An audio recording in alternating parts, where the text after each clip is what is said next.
Here we go again. The theater is open. I'm glad that the chairman read into the record today the Mueller report. I'm glad that he quoted, as he said, this is a quote directly from the Mueller report. I just wish my chairman would actually go read the rest of it that he has been offered to read, which he has chose not to read. But he did leave out one thing. There was no collusion. There was no obstruction charge. There's nothing here. Because the report failed to provide damning information against the president, the majority claims we need to dig deeper. Deeper than the 2 years of investigation conducted by what is considered a prosecutorial dream team, because that probe ended without criminal charges against the president or his family. The special counsel closed up shop without giving Democrats anything to deliver to their base. You know, this is becoming a pattern. Everything else has become a race to get a headline. The accommodation process, not happening. The accommodation process, never here. So don't be fooled. You may have come morning. You may have an opinion that says everything is wrong today with the Mueller report and the president is guilty. But don't undercut congressional oversight because you can't wait. I just submit to you this. Whatever your opinion on the Mueller report, great, glad you have it. But you didn't get it here today, and you're not getting it from this committee because this committee undoubtedly doesn't like the author or want to talk to the author of the report. They just want to talk about the report and make innuendo and attack the president at the middle of the— Mr. Collins for his opening statement. Thank you, Mr. Chairman, and thank you for all that have gathered here again. Here we go again. The theater is open, and the summations are coming in. In fact, right now we're again running over the norms of congressional oversight. We're dabbing at the edges of rubbing roughshod on the Constitution, asking for things that we don't. But I am glad about one thing. I'm glad that the chairman read into the record today the Mueller report. I'm glad that he quoted, as he said, this is a quote directly from the Mueller report. I just wish my chairman would actually go read the rest of it that he has been offered to read, which he has chose not to read. But he did leave out one thing. He left out something in the Mueller report from just now. He read McGahn's testimony beautifully, did everything right, but he left out what he doesn't want to have to come back to, and the frustrating thing that has brought us here again and again and again, and that is the conclusions. There was no collusion. There was no obstruction charge. There's nothing here. After 2 years of doing this, we can read it in. You can talk about how you don't like it. You can talk about what you would like to ask. But at the end of the day, it's interesting. We'll read in the quotes that make the headlines, but we're also not going to read in the bottom line of what was actually concluded. So the Democrats are here trying again. The Mueller report concluded there was no collusion, no obstruction, because the report failed to provide damning information against the president. The majority claims we need to dig deeper. Deeper than the 2 years of investigation conducted by what is considered a prosecutorial dream team, because that probe ended without criminal charges against the president or his family. The special counsel closed up shop without giving Democrats anything to deliver to their base. Now the Democrats are trying desperately to make something out of nothing, which is why the chairman has, again, haphazardly subpoenaed today's witnesses. That move, though, has actually ensured the witness will not testify. You know, this is becoming a pattern. The chairman knew this, I believe, when he sent the subpoena last month, but instead of inviting the witness to testify voluntarily and working with McGahn's counsel to find mutual agreeable time and scope for the testimony, the chairman rushed to maximize headlines by issuing a subpoena. That subpoena was the third in just 4 months, more subpoenas than the prior chairman issued in 6 years. The chairman has several ways out here. He took none of them. The chairman could have invited the witness to testify voluntarily. That was the practice in the 1990s when the White House counsel testified before Congress, but the chairman did not do that. Instead, he launched a subpoena at the witness without any consultation or follow-up with the witness's lawyer. The chairman could have invited the witness to testify behind closed doors, but that would have been politically expedient, and you wouldn't have been here, and the show would not have been as exciting. A closed-door conversation would not have generated those headlines, and everything that we're looking at today, even gaveling in today's hearing without a witness, is theatrical.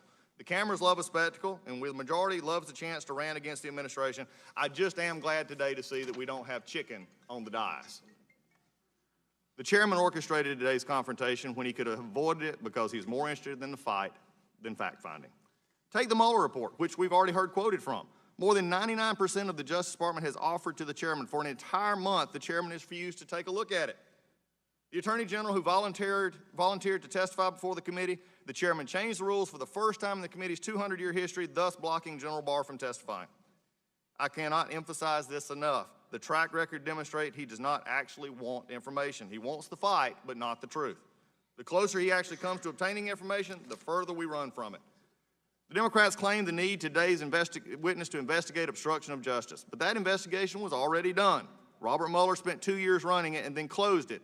We're not a prosecutorial body, but a legislative body that does have valid congressional oversight. But let's talk about that Mueller report for just a second.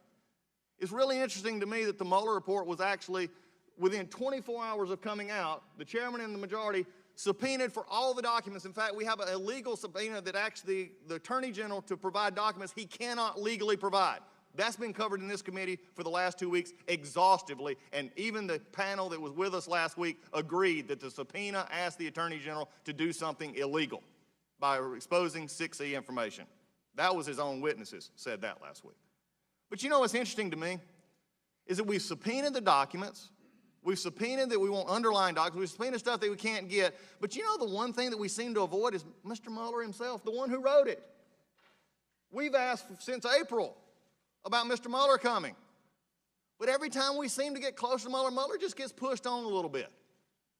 Hadn't seen a subpoena here, and this is what's really amazing. We'll get back to subpoenas in a moment, but just think about that. You wanted the work of the author, but you don't want to talk to the author.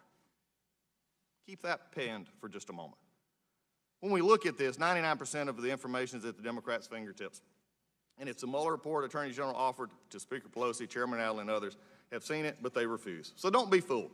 Majority wants the fight, they want the drama. He does not actually want the information he claims to be seeking. After the administration made volumes of information available to this committee, the chairman issued overbroad subpoenas and now harangues the administration for being unable to comply with those subpoenas. In fact, it's the Democrats who are not engaging in an accommodation process, abruptly cutting off negotiations and rejecting olive branches by the administration.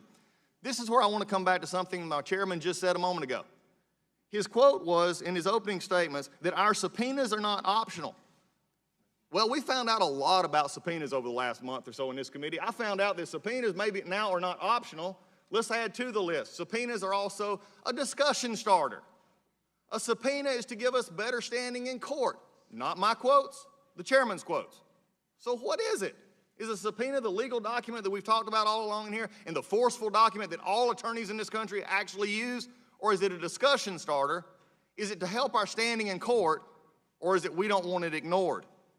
At this time, it is amazing to me that the accommodation process, and we talk about the committee, and the chairman forcefully talked about our oversight. I agree with the chairman on this point. This committee and all committees in Congress have oversight responsibilities, but it is also the sacred responsibility of the chairman and the majority to use it properly and to not headlong rush into subpoenas when you don't get to what you want. That's all we've seen in 5 months here. When we don't get what we want, we subpoena. The first one was the acting attorney general. We subpoenaed and then we backed off, we caved. Then everything else has become a race to get a headline.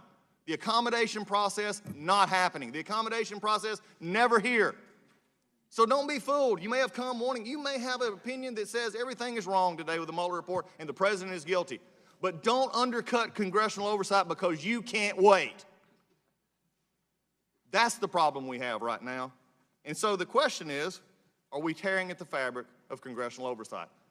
It was really interesting to hear some of that last week. When you have a committee that has issued subpoenas that ask the Attorney General to do something illegal, when you have subpoenas when no accommodation process has been put in place, when you have contempt issues that have been in part with no process and no time going through, I just submit to you this. Whatever your opinion on the Mueller report, great, glad you have it. But you didn't get it here today, and you're not getting it from this committee because this committee undoubtedly doesn't like the author or want to talk to the author of the report. They just want to talk about the report and make innuendo and attack the president at the middle of the day when this committee, who has charge of immigration, who has charge of intellectual property, who we've touched none of, with a crisis at the border, we have an admission that the economy's good, jobs are happening, unemployment is at lowest rate. I guess at the end of the day, we can't find something that the Mueller report lets them hang their I-word, impeachment on, which they can't even agree on, because the president is continuing to do his job. And we're here again with the circus.